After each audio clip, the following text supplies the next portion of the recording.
All right, this is another podcast in the free will, religion, and science. Well, science and religion. Okay, podcast, and I'm with George Ortega, and we're going to talk about causality. Try to get to the root of this thing, or understand it metaphorically, if nothing else. Understand that it's a cause and effect universe. We're stuck with the dynamic. It all looks like we're really fancy stuff, but it's all made out of a really deep universe. Inside of you is a just acres of complexity, just your brain alone, 100 billion neurons. All right, and each one of those has 20 connections to the other neurons. I mean, just an incredibly complex road. I mean, more roads than on America times the speed of light squared. That's how many roads just your brain has. And so, yeah, it's really, really complex, but it's all roads. Okay, it's all real things, and you do what the real things demand. So I would use a metaphor like an eddy in a stream. You see all that complex movement, but it's just water, it's just sand, it's just rocks, it's just gravity. There's no magical force. The swirls don't go any way they want to. They go the way the circumstance dictate. Even the weather, right? Nobody says, hey, the weather gods, right? Okay, they did 2,000 years ago, but we don't think the gods are swirling the clouds anymore and they're making hailstones or they're doing this, or they decide one day, I'm going to be hail today, damn it. No, they're not doing that, okay? They're following the rules, and that's all we're doing. Excellent. And again, like the fundamental rule of reality is causality. In other words, like that nothing happens that's not caused. And that's what makes free will impossible, and that's what people need to understand. It's not just like the fact that everything is caused, but then applying it to our human decisions. And like before we explain causality in more detail, we just have to like also mention that like if you try to say that not everything is caused, if you try to say that some things are uncaused, that will not give you a free will. Because if you're saying that our decisions are not caused, then obviously, clearly, we are not causing them, our will is not causing them. So Right. like the only thing that could... Go ahead, Gary. Yeah, you'd end up with a random will. And what good is a random will, right? I mean, that's even stupider, right? I mean, it's bad enough that we might have an illogical will, or we might have a wrong will, or we might think, we might make a mistake. But it's really silly to say we're making random mistakes, right? Or Exactly. that some special force is making me be, the demons, right? Is that what we're going to talk about? Are we going to talk about angels and demons? Are we really at 2015? Are we going to have a conversation with the human race about angels and demons making people do stuff? No, ideas make people do stuff. Principles, themes, memories, experiences in their life is what they are a reflection of. The people who have moved them, the people who have touched them, the people who have hugged them, the people who have talked to them. This is what moves you through the world. Angels and demons are not pushing you anywhere. They didn't push anybody into being a murderer. They didn't help anybody to be a saint. That's not how it works. Gary, I like when you describe this in those terms, because basically you're personalizing it for people. You're applying it to their real lives, how it affects our reasoning processes and all. And we got to do more shows on that, because I paint with broad strokes. I kind of basically present the basic principles. But when you go into those kinds of details, I think that's really helpful for people to just put these principles in perspective. All right, but for today's show, let's focus on this just basic fundamental principle of causality. Explain to them what exactly causality is and what are the implications of it. Well, there's so many levels you could think about it on, right? You could think of it on, okay, we could take everything into a grain of sand, and we could just say that each piece of sand is being moved by the other pieces of sand on the beach, okay? And you could say that that was the simplest diagram of the mechanism, okay? And that it takes shapes. If somebody steps in the sand, it leaves a footprint because the sand stays there until somebody moves it somewhere else, okay? So everything is connected in this little granular way, and that nothing is going to happen to it until some other grains push it into a way, right? So you can think about the universe that way and think of it as clumps of stuff, right? And you can see the clumps out in the universe, right? You can see the planets and the stars and all that stuff banging around, and nobody has the impression that all of a sudden something just does something for no reason, right? It does it because something else pushes against it. The forces move, the change in the dynamic of the interaction. but they're real interactions. They're not invisible. Well, they're invisible to our senses, but you know what I mean. Gravity's invisible, but we know it's there, and it's always the same, right? It doesn't do anything funky or weird, all right? So I guess in that sense is how I would explain that it's a dynamic, and you just have to accept that this nothing can happen in a vacuum, so to speak. You know what I mean? It's all connected to each other, and if one piece is moving, it's going to move every other piece. That movement's going to spread through every other single piece. Okay, and you know, like what I hear a lot from people who aren't comfortable with this concept of causality, some people say, well, you know, like how can we say that everything is caused when we don't know the cause of everything? You'll hear that sometimes. And so let me describe causality in a way that demonstrates that we actually do know the cause of everything. Okay, because basically we can apply causality to single grains of sand, but we can also apply it to the entire universe. In other words, like the first known, the word known is very important because who knows what happened before it. But the first known instance of our universe is what we tend to refer to as the Big Bang. That's our most accepted theory. So like basically what happens is like the Big Bang is like was the complete cause, direct cause of what happened in the universe next. Let's say the second moment of the universe, the state of the universe at the second moment. Now, the state of the universe at the second moment is the complete cause explanation of the state of the universe at the third moment, and the third moment is the state of the universe is the complete explanation and cause of the fourth moment. All right, so like basically, if you carry that chain of effect, cause and effect, you know, comprising the entire universe all the way to today, you see how like the universe evolved in a causal fashion. And the other part of this causality that you need to understand is that it's not just like the universe in general that's evolving moment by moment, you know, step by step, state by state. Everything within, for example, the second moment of the universe was completely caused by the first moment. Okay, so basically the idea is like everything is caused, and it is possible to know the cause of everything if you invoke this like state by state evolution of the universe. Well, I think if you obviously, it's like even something like crop circles, right? I mean, when people first heard about crop circles, the rational people would say somebody did it, right? Okay, why would aliens come here and draw pictures in wheat fields? It's silly.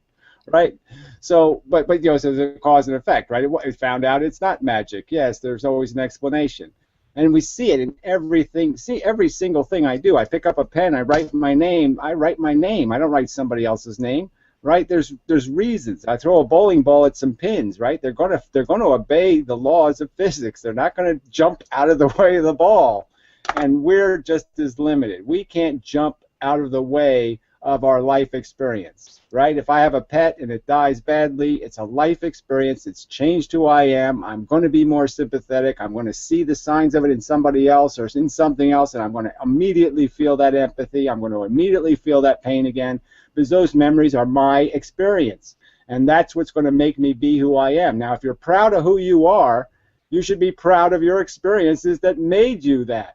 I'm proud of my relationship to the people I've known who have impacted me in a positive way. I am happy for their contribution to who I am. I feel good about that contribution. Why would I insult it by saying I was free of it? That their influence doesn't change me, that it didn't make me. Of course it made me. I'm going to honor that experience by saying that's what made me. I'm not going to dishonor that experience by saying, well, no, my father didn't have any influence at all because I have a free will. No, I don't. I have the will my father made, my mother made, and every other person I ever interacted with in my entire life made. I am a byproduct of all those people, and I should feel good about that. Exactly, and then like feel good in a way that actually like that is more ennobling. And sometimes when we do great things, when we express greatness, we have a tendency like to maybe like feel arrogant or boastful and all. But like I think the kind of pride you're describing, Gary, is more based. It's a modest, it's a humble pride. It's about humility. In other words, you understand it's not up to you. Pride in you. That's the whole point. I'm proud of you. Okay, I'm proud of the influence you've had on me. Okay, I respect that influence and I appreciate that influence. And anything I say or have changed, any way I have been changed, okay, is a reflection on you in the sense of that positive or negative effect. You know what I'm saying? I'm saying Right. from my perspective, it seems entirely positive, and it would be ludicrous for me to say I have some other force that's making me who I am. No, you're helping make me a better person. I don't become a better person Exactly. on my own. Right, so we help each other become better people, and then we can't take credit for that either, because like we're doing that because somebody else, other people caused us to do that. Our education, our teachers, our parents, people we look up to. But all right, so like Right. so Charles we can Dickens. describe what? Charles Dickens. I'm going to keep saying Dickens. Charles Dickens. Read your Dickens, All right. okay? Yeah, It's all I hear you. Dickens. Dickens got it. A He had it Christmas all. Carol. He had it all. Yeah, we need the ghost of Christmas past to just like Exactly. get people to understand. I'm telling you, it was the movie that made me. I'm just saying, as an adolescent, seeing that movie was one of those. Oh man, that really opened my eyes. Because I'm saying, I get the metaphor. Okay, I get it. You know that the world is there to be had. You don't want to leave anything behind. You don't want to leave the suffering behind. You don't want to leave the people homeless. You don't want to leave the mess. You want to fix it. You got a chance to fix it. Fix it. Very cool. Another movie I think that's kind of like that. What is the one with Jimmy Stewart? It's a Wonderful Life. Yeah. It's Wonderful. It's a little bit hokey, but it's got a great theme in there. In that, as soon as you start thinking about what the world would be like without you, you might be a little depressed because you might say, "Yeah, I left an awful lot in the holster here." Right? You know what I mean? The bad guys won. I undermade my association with people. Could have been better. I could have been kinder. I could have done a better job of making the world a better place, and that's a hugely important thing to be thinking. So as much as it's a hokey movie, that theme of realizing that you can imagine the world and you can imagine it better, and you have to imagine that you're going to play a part in making it better, because guess what? It's a fact. That's the inconvenient truth. That's the biggest inconvenient truth, is that we don't win the war unless you get off your butt and fight it. Exactly. So in other words, when we say that everything is caused and we don't have a free will, we are not saying that what you do or don't do doesn't matter. What we do matters profoundly. You know, it matters about climate change. It matters about so many kind of like major issues in the world. Basically, what we're saying is like what we do most fundamentally isn't up to us. Okay, and like so we need to understand that. But getting back to the principle of causality, you know, another thing we have to understand in terms of understanding this chain of cause and effect that regresses back to everything we do, back to before the planet was created, into the Big Bang, whatever, is that a cause can never come after the effect. A cause always has to come before the effect, right? So if you make a decision and there's a cause for it, that cause happened before the decision was made. And the cause of that cause happened before that, you know, Exactly. cause was... So we understand that the idea has to come before the action. So again, we're back to inconvenient truth. First, it has to be a truth, okay? Or you're not going to do anything about the inconvenient part. You're not going to do anything about the broken until you recognize the broken. So first, the thought that it's broken has to exist.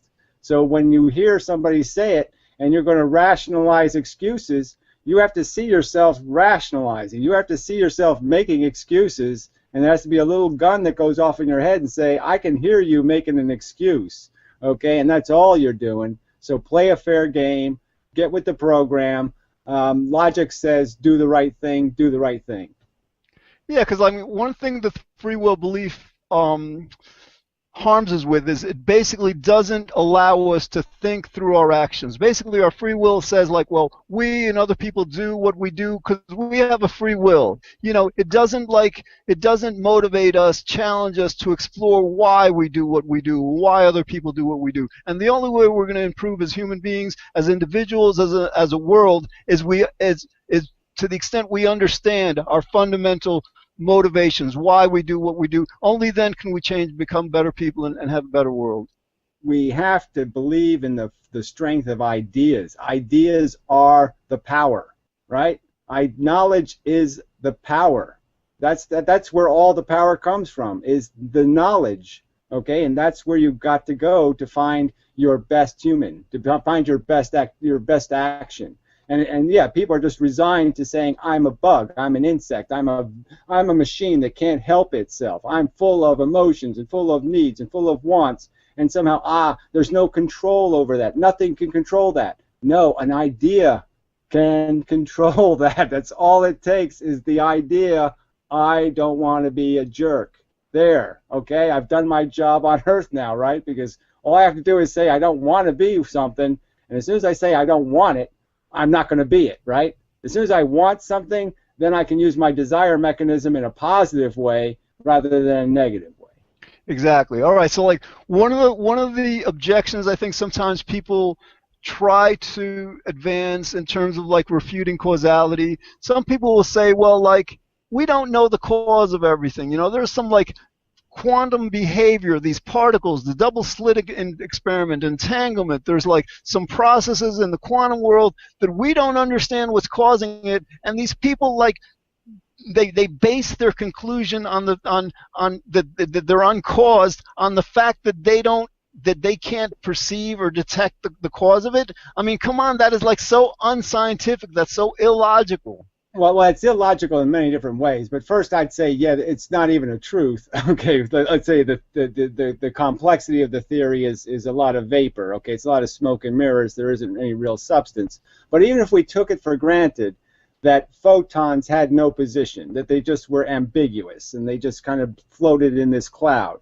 Well, even if we took that as the truth is the cloud has to obey really strict rules of probability. It will only do 250 things. You know what I mean? It won't do 2 zillion things. It can only do 250 possible outcomes, right? So it's limited in its outcomes. So quite clearly it's already obeying cause and effect in the sense that there's obvious rules and it can't disobey the rules. It has to fit the probability outcomes, so it's already obligated, you know, whether you think it's amorphous or not, whether you think it's a shapeless blob. It's not a random blob, and it's not a, it doesn't have any freedom. It's a completely confined blob of fog. Okay.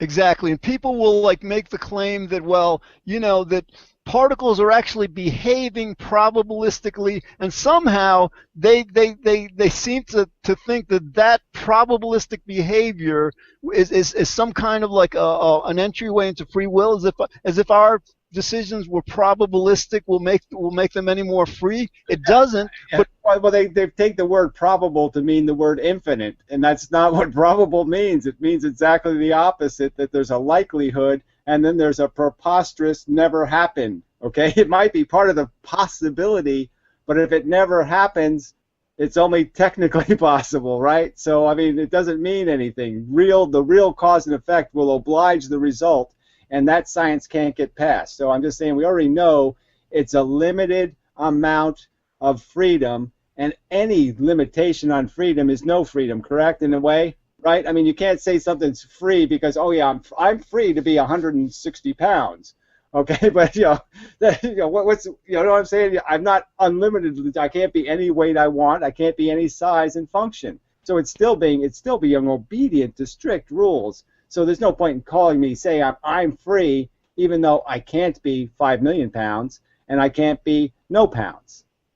Yeah, and again, what you said before is like these particles that we use probability equations to predict their behavior, these particles are acting causally. In other words, the probabilities are equations. They're mathematical equations, and like, you know, I basically like did a bit of research into how they derive these equations, and essentially, like, because of the Heisenberg uncertainty principle, so fine, we can't simultaneously measure the exact position and momentum of a single particle, and that's what like prevents us from using classical mechanics, you know, to predict behavior. So what do? Instead of measuring the position and momentum of a single particle, they'll measure the position and momentum of a group of particles, and they'll do this through classical mechanics over and over and over and over, and that comprises the data set that will then allow us to derive the probabilities. Right. So again,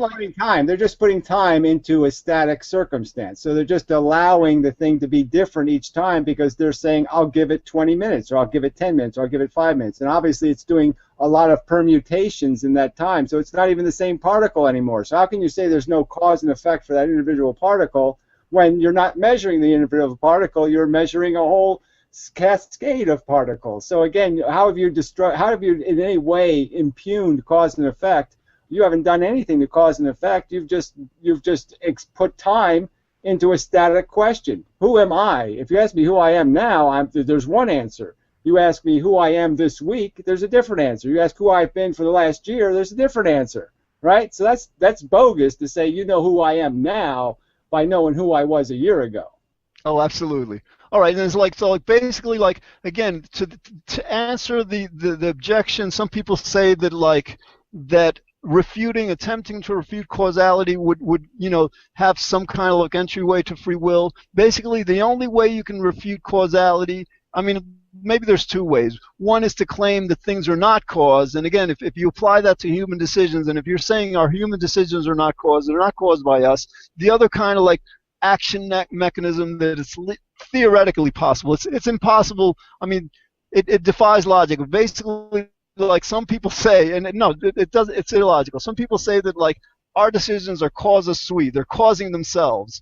As if that's another way of refuting causality. But if that were true, and it's not. Innate knowledge. They're just basically saying, look, if you do the wrong thing, you did it because you overwhelmed some sort of innate knowledge that the angels gave you or God gave you, and so you've somehow made a volitional act of rejecting some fundamental knowledge that you were born with, and you've overwhelmed it with something you created. You demonized this good thing for no good reason except you wanted to be a demon.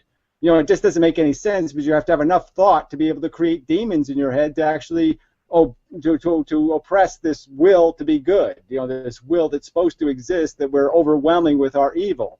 The evil that comes from where? If the devil made me do it, then I'm still not guilty, right? So, I mean, it doesn't even work as a theory. If you create angels and devils controlling our behavior, then all you're doing is you're just changing who's the puppeteer. I mean, why bother with this puppeteer nonsense? And let's just admit the universe is all strings. I don't mean string theory, but you know what I'm saying. It's all strings of time, and all the interactions are related to each other, and you just can't escape the fact that you're a byproduct, not a product. Again, yes, and again, like the universe evolves state by state, moment by moment. If you want to know the cause of everything that's going on right now, you just follow that chain of causality, of the universe back moment by moment, state by state. So again, exactly. Like you can't. History is there. We can all see it. We can see it in our own behavior. We can see it in the world we live in. It all has a history. It has a history. The metal that made your car came from somewhere. The atoms came from somewhere. They didn't just poof into existence. They didn't just poof into being steel. So let's just admit the truth that all this stuff has been interacting for a really long time, and we're just part of the interaction that takes place in a universe that acquires a replicating molecule. Okay, Gary, we got about like 7 minutes left or so, somewhere around there. Last episode, we were talking about the fact that, like, all right, psychologists don't get that we don't have a free will because they have this certain kind of ideology they need to adhere to, and the physicists don't really understand their phenomena. They just maybe understand the math. So the question is, like, do you think maybe among the disciplines, the academic disciplines, do you think that the field that would be most receptive to this message maybe, and again, like, I'm wondering how, like, is there a field of logic that is outside of philosophy? Because I don't trust the philosophers. I mean, is there some kind of, like, scientific, logic discipline? Because I'm trying to find, what academia. I think we have to start it. Yeah, I think we have to. I think we're going to have to invent the fellowship of the sensibility or something, the fellowship of the rational, and go on our mission to convert the world to let's just be rational. Let's use evidence. And let that guide us to the truth. Let the evidence point to the truth, and quit playing games with I want it to be something else, or I wish and I hope, and man, I want to hang out with Yoda, and if you're trite, then I can't live with Yoda in the future. I mean, this kind of, it is really that bad. I mean, the intellectuals have completely left the building in so many respects, and you're just saying, well, like you say, you're almost puzzled. How could they be that smart and not be able to add 2 + 2? I mean, how can you know all that math and you failed 2 + 2? And Gary, I think that's our challenge. A guy, Chris Mooney, a science writer, he wrote a book a few years back called The Republican Brain, but it actually it applies to Democrats, Republicans, it applies to everybody in general. Basically, what he found was that most of us, we believe what we believe not based on the logic. We believe it to a great extent based on what we need to believe because of our psychological needs, our emotional needs, and all that. So I think the science is about overcoming that. Science is about overcoming that personal bias. Science is about being objective. So we've got to kind of like just basically, I think, maybe repeat the message over and over until finally this. Yeah, love the truth. Love the truth. Have respect for the power of the truth. It's in the Bible, right? The truth will set you free. Well, you couldn't find truer words, right? There's about 17 good sentences in the Bible, and that's one of them, okay? The truth is the solution. All right, Gary, some people say that, well, I for breakfast this morning I had toast, but I could have had pancakes if I wanted to. I could have chosen otherwise. Explain how causality, how that's not a defense. Otherwise, if I showed up in an Aunt Jemima suit and I said, yeah, George, let's have pancakes today, right? I mean, the only way you would have done something different is if something different happened. Somebody would have to make it happen, right? A mouse would push the box off the shelf and you say, oh, yeah, pancakes. Maybe I'll do that today. But, quite obviously, you didn't do it because this is your disposition today. Maybe tomorrow you'd have a different disposition because you watched different TV commercials and you had a conversation with Gary and talked about pancakes, and then you decide to have waffles because, waffles are like pancakes except better. So you said, okay, I'm going to have waffles. But that's exactly the process. It's going to happen because there's going to be a cascade of cause and effect that's going to make it happen. Exactly. And another answer to this, like I could have done otherwise, claim is no, you could not have because like there's only one universe, and the universe evolved moment by moment, state by state, in a causal manner. If there was a different universe that evolved in a different way, yes, only then could you have done otherwise. But that universe doesn't exist. Right. Going back to where we started, right? So 100 billion neurons. Why are they there? Right? If our will is free, why are they there? Okay, why do you have 100 million? 20, whatever, a billion, 20,000 billion, I don't know. 20,000 billion, 20,000 billion roadways in your brain. Why do you think you have them if the car doesn't have to drive on the road? I mean, you know what I'm saying? If you're a car of consciousness, isn't driving all those roads? Why are they there? Why is your brain wasting 100 watts of electricity every minute of your existence? Okay, if it's producing something you could freely escape the boundaries of.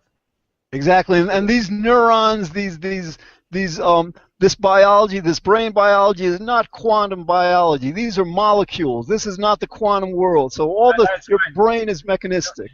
Look, I mean, maybe computers aren't terribly reliable, but they're pretty darn reliable, and that's what your brain is doing. It's doing a mechanical process, okay? It's got one hell of a CPU, all right? It's 4 billion years in the making, right? So wait till Intel can say that about its chips, right? It does not know 4 billion years in the making. This is 4 billion years in the making, and it's one heck of a good device at seeing the world, modeling the world, and logically analyzing the world. And that's what we should be doing with our brains instead of wasting our time with fairy tales and unicorns and magic and mush about how we're going to escape the boundaries of logic and reason.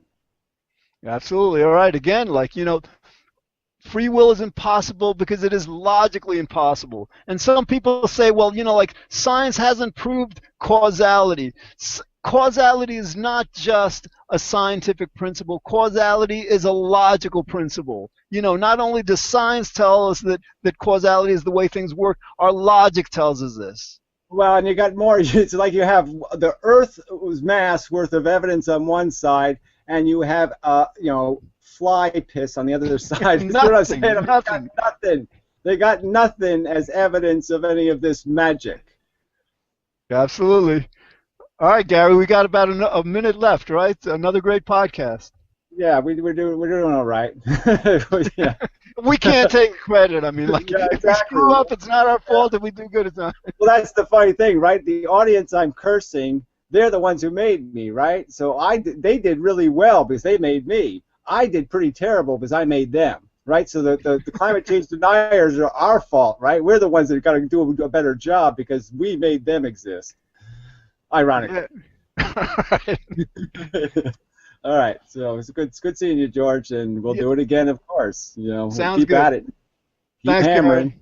Sounds Okay. good, man. Talk soon.